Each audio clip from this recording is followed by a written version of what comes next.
And we're live on this beautiful Sunday afternoon in which the snows have finally fallen on the mountaintops. And I shall be partaking in the skiing this week and next week, and hopefully the week after, and the week after that, and the week after that. Because I've only skied twice and I paid for a pass and I got to use it. And I got to get out of the fucking studio. Like, starting to feel like, Mr. Torrance. Anyway, Jack Torrance. All work and play makes Jack a dull boy. Welcome to Writer's Life. Subscribe if you haven't already. Hit that bell punch the bell for notifications. And slap the no, I got it all screwed up. Punch the like button and slap the notification bell so you don't miss out on any exciting videos. All right, so here's one you probably never expected. What was my elementary school experience like? Actually, I went to two elementary schools. I went to one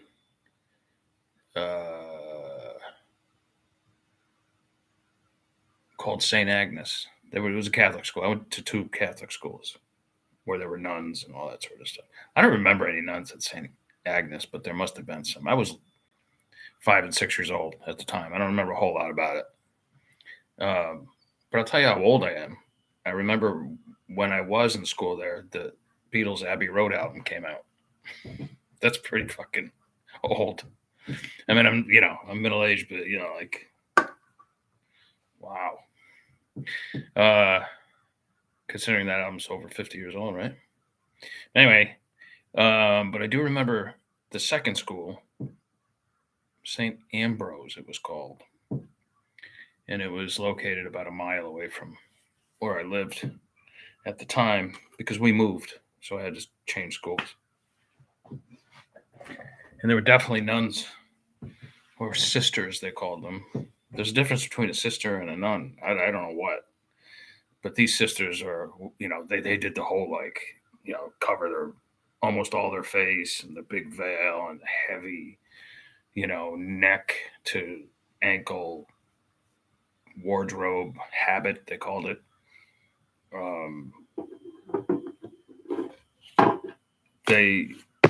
This ruler brings back memories because they could be nasty.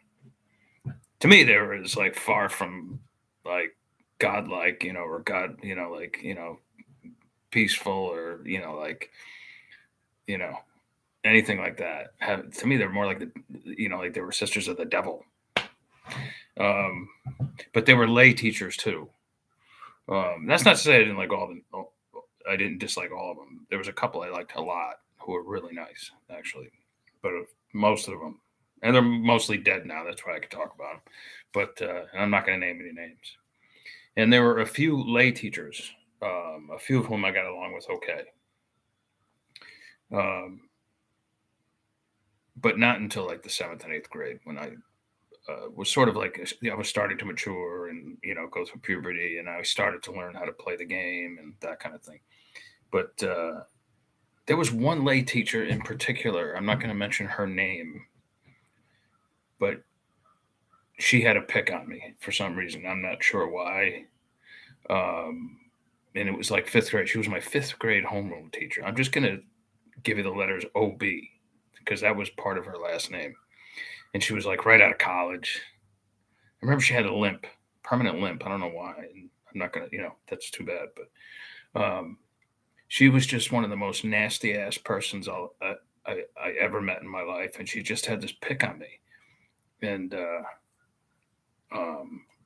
it was the kind of thing where I didn't like school to begin with. So therefore, if the teacher's going to have a pick on you and be nasty to you, you just like, you lose all interest. All I wanted to do was go home and like read my comics and, create my own virtual world, which I was doing back then even. And this person, she'd get so drunk at night and go out, she'd show up late for work. And I didn't think anybody liked her, to be honest. She was just nasty. Um, uh, and I remember once I had to like write like a paper or something like that. And we were out in the hall and I showed it to her and she's like, she threw it at me, threw it on the ground. She's like, "This is written in pencil." I'm like, "No, it wasn't. It's written in pen. I can show you the pen. I'll bring it in." It is that kind of like nonsense. And then, but this is the big thing. And this is, I think you'll find is ironic. These people claimed I had a reading and writing proficiency um, problem, I'll call it. Anyway, it was around that time. It was around like the mid '70s when everything was similar to now. Like everybody was following the lefty protocol, and like they had to fill up a certain, a certain. They had to fill an agenda, and they had to find a certain amount of children who would enter into this like special reading kind of program or writing kind of program. Isn't it funny now that I'm a New York Times bestselling author, award-winning author, and all this, and sold over 1 million books and all that kind of stuff? You know why I didn't do so great then? Because you sucked, OB, and you had no business being a teacher. And like the nun I had like following her, I think I forget what her name was, but she had a pick on me too. And like by then I was almost ready to like punch him in the mouth. I didn't care what would happen to me. So like I spent like the first full 6 years, let's say, of my grammar school career just like staring out the window and just using my imagination to keep me awake. I had absolutely no interest in the schoolwork. I had no interest in playing their games and following their rules or doing whatever. And I would often, we'd get the phone calls, like your son's not doing what he's supposed to do, and all that sort of crap. And there were a couple of other. There was some nasty people, people I wanted to punch out. I never did. Um, you know who you are. But the only fight I got in, I think, was ironically with my best friend, Pat Daly, who today I consider a best friend, even though if I see him once every 10 years, it's a lot. He was taking boxing lessons, and I think we both liked the same girl, so like we had a fight, and like he fucking nailed me in the eye. I was like, I cried like a pussy, but it was the best thing ever for me because um,